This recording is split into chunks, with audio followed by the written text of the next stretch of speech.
Bom dia, discípulos de Jesus. Preparados para mais um encontro com o Mestre?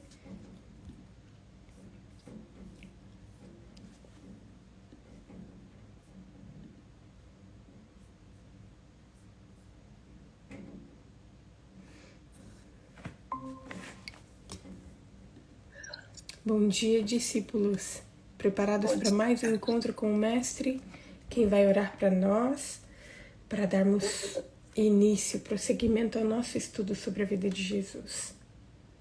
Por favor. Pai nosso que estás nos céus, que bênção acordarmos e te buscarmos na primeira hora. Amém, Senhor.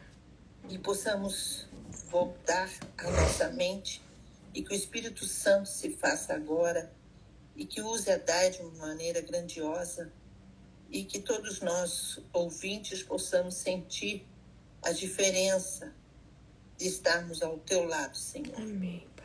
Dá-nos a paz, o conforto, a segurança que só o Senhor pode nos dar. Amém. Abençoe todas as nossas amigas que estão ouvindo, todos os nossos queridos. Amém. Que o Senhor os abençoe grandemente, que possam sentir o teu poder e o teu querer e a vontade de nos prepararmos para a volta do Senhor. Amém. Em nome de Jesus. Amém. Amém.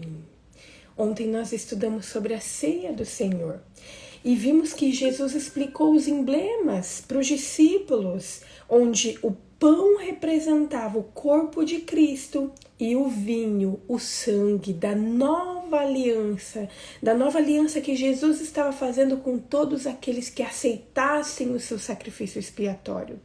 Nós vimos que Jesus disse aos discípulos para que todas as vezes que eles participassem de uma ceia, para que eles se lembrassem de duas coisas. Primeiro, o sacrifício vicário de Jesus e segundo, da promessa que ele iria voltar para se encontrar com eles novamente. E hoje nós vamos estudar o que aconteceu após a ceia. A Bíblia fala que ao término da ceia que eles cantaram, e ontem nós vimos que eles cantaram o Salmo 115 e o Salmo 118, e depois eles saíram para o monte. Mas que monte? Eu quero convidá-los a abrir a Bíblia em Mateus capítulo 26. Nós vamos ler a partir do versículo 31 até o versículo 35. Mateus capítulo 26, 31 a 35. E este relato também pode ser encontrado em Marcos capítulo 14, a partir do versículo 27, Lucas capítulo 22, a partir também do versículo 27, e João capítulo 13. Vamos ler juntos Mateus. Diz o seguinte: Então Jesus disse aos seus discípulos: Esta noite serei uma pedra de tropeço para todos vocês, porque está escrito: Ferirei o pastor, e as ovelhas do rebanho ficarão dispersas, mas depois da minha ressurreição, irei adiante de vocês para Galiléia. Mas Pedro, tomando a palavra, disse a Jesus: Ainda que o Senhor venha a ser uma pedra de tropeço para todos, nunca o será para mim. Mas Jesus lhe disse: Pedro, em verdade lhes digo que nesta noite, antes que o galo cante, você me negará 3 vezes. Mas Pedro insistiu: Ainda que me seja necessário morrer com o Senhor, de modo nenhum o negarei. E todos os discípulos disseram o mesmo. Jesus pronunciou estas palavras de advertência quando ele e os discípulos começaram a descida da cidade para o Vale de Cedron, a caminho do Monte das Oliveiras. Segundo o comentário bíblico, isso ocorreu por volta aproximadamente 1h a 1h30 antes da meia-noite, nas primeiras horas de 14 de Nisan. Vocês se lembram que eu citei nos estudos anteriores que o dia 14 de Nisan, ele foi instituído lá no Egito, lá quando os israelitas foram libertos do Egito. E aqui nós vemos novamente essa data. Então, após eles comerem a ceia, enquanto eles desciam ali para o Monte das Oliveiras, Jesus ele fala das coisas que iria acontecer. E para introduzir o assunto, Jesus cita a profecia que está escrita em Zacarias capítulo 13, versículo 7, onde diz que o pastor seria ferido e que as ovelhas se dispersariam. E quando Jesus fala isso, ele já estava prevendo a fuga que os discípulos iriam fazer no momento da sua prisão. Só que eu gostaria de ler novamente o versículo 32, que diz o seguinte, olha: mas depois da minha ressurreição, irei adiante de vocês para Galileia. Jesus ainda nem tinha morrido, mas ele estava falando para os discípulos e dando todos os sinais de que a sua morte seria em breve, mas já de antemão ele disse aos seus discípulos que ele iria ressuscitar e que iria se encontrar com eles na Galileia. Olha que maravilhoso isso! Os discípulos, eles deveriam estar muito assustados com todas aquelas declarações de Jesus. Por isso que o mestre, ele já de antemão encheu o coração deles de esperança, dizendo que iria morrer, mas que iria ressuscitar. E que além de ressuscitar, que se encontraria com eles na Galileia. Diante da traição, da condenação e da morte, Jesus fala com clareza sobre a sua ressurreição. E aqui ele faz um compromisso com os seus discípulos, ele marca um encontro com os discípulos e ele fala onde ele iria se encontrar com eles e fala que seria na Galileia. E este compromisso marcado é para que eles se mantivessem encorajados durante todas as horas amargas que eles iriam passar. Os discípulos passariam por horas amargas, por horas de decepção, mas Jesus já estava falando e já o estava encorajando e dizendo a eles que apesar de tudo aquilo que eles iriam passar, apesar de todas aquelas coisas acontecerem, que Jesus tinha um encontro marcado com eles, um encontro marcado na Galileia. Só que o interessante é que Jesus ele está falando todas essas coisas claramente. E hoje, quando nós lemos isso, a gente fala assim, como pode os discípulos não prestarem atenção? Jesus aqui ele fala claramente que vai morrer, que vai ressuscitar, que vai se encontrar com eles. Mas parece aqui, dá a entender que quando Pedro escuta essas declarações de Jesus, parece que Pedro só ficou ali na parte do sofrimento. Parece que Pedro ele não prestou atenção no compromisso que Jesus fez com eles. Parece que ele ficou preso ali apenas no sofrimento. Sabe quando alguém dá uma notícia para você e alguém está falando algo para você que você para numa determinada palavra, uma determinada declaração e parece que você não escuta nada mais do que é dito depois? Eu já passei por isso várias vezes na minha vida. E aqui a impressão que dá é que ocorre exatamente isso com Pedro. Parece que Pedro ele ficou ali preso na declaração de que o pastor seria ferido e que as ovelhas se dispersariam. E Pedro fala assim, olha, ainda que o Senhor seja uma pedra de tropeço para todos, não será para mim.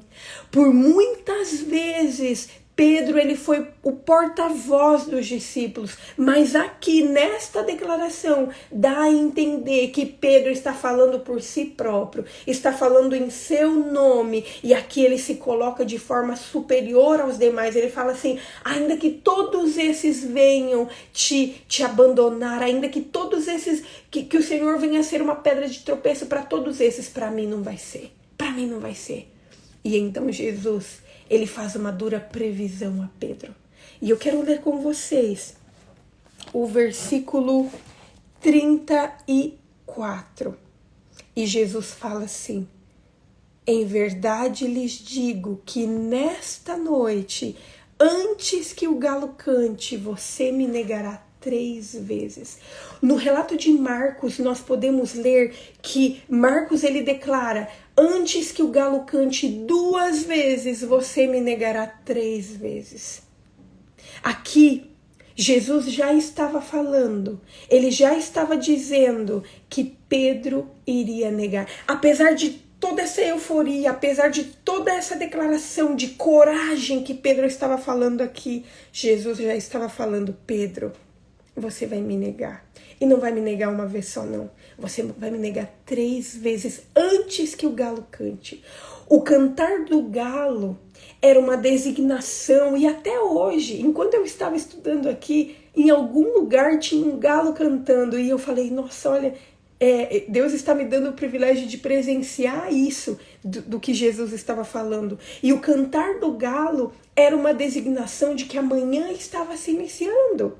O cantar do galo muitas vezes era o horário marcado para a retirada das cinzas do altar de sacrifício. As pessoas não marcavam hora, as pessoas marcavam na hora do cantar do galo, ou antes do cantar do galo.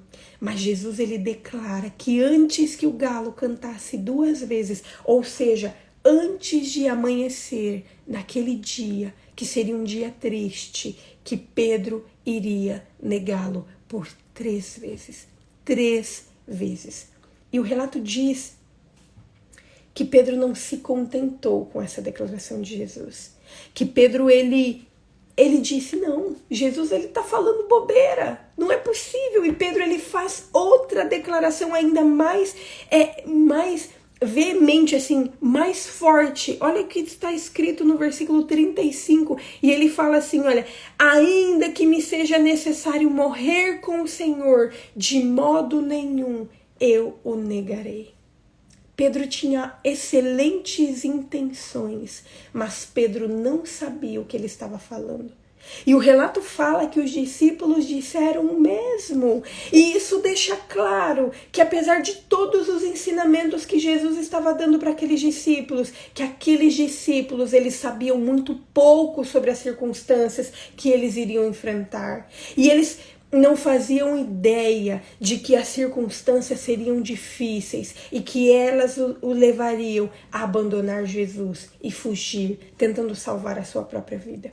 A atitude de Pedro não deveria ser uma atitude de fazer promessas vazias, mas de clamar misericórdia para Jesus, de falar: Senhor, por favor, me ensine, o Senhor está falando que eu vou te negar, me ajude a não te negar, me ajude a passar por essas circunstâncias, me ajude a enfrentar essas dificuldades, porque eu quero te encontrar novamente. Essa deveria ser a atitude de Pedro, não de fazer promessas vazias.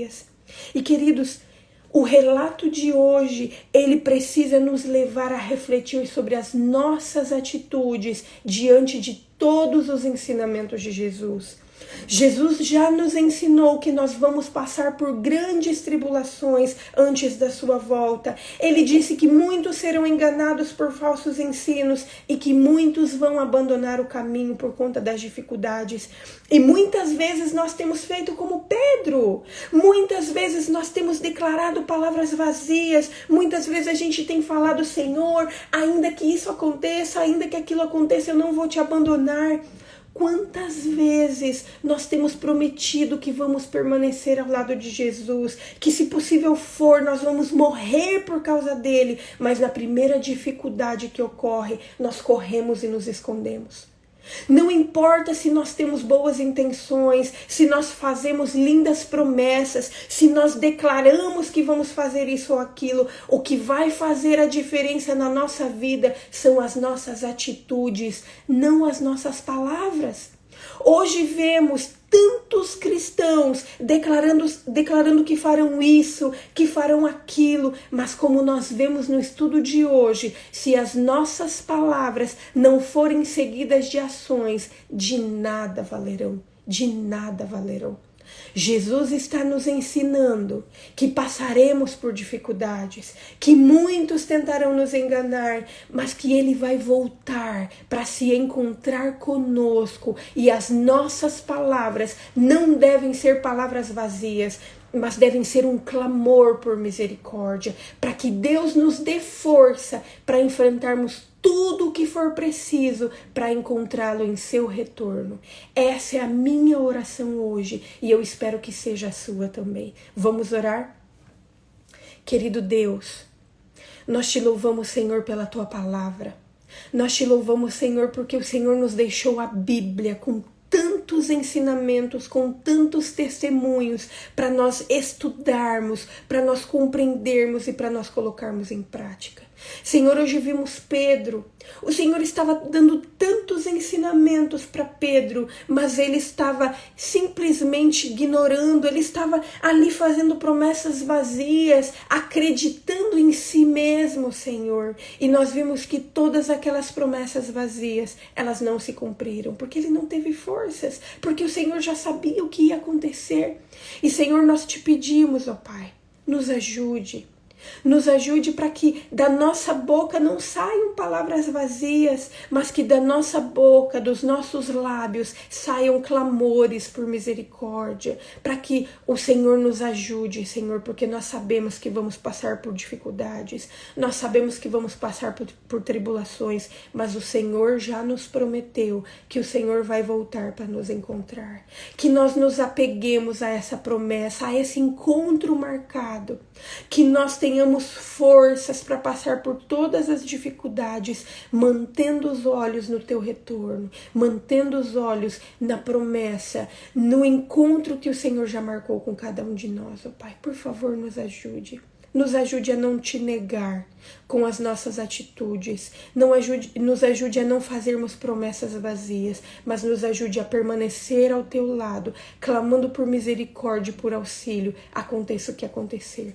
Nós nos colocamos em tuas mãos, pedindo que o Senhor continue a obra na nossa vida. Gratos por tudo que o Senhor já fez, por tudo que o Senhor está fazendo e por tudo que o Senhor ainda vai fazer. E tudo isso nós o fazemos em nome de Jesus. Amém. Amém. Queridos, foi um prazer estar com vocês mais um dia, que nós continuemos nos enchendo da palavra de Deus para sermos cheios do Espírito Santo. Amanhã nós vamos nos encontrar novamente nesse mesmo horário e nós vamos estudar o momento em que Jesus estava no Getsemane. Que Deus abençoe a todos e dê um ótimo dia. Tchau, tchau.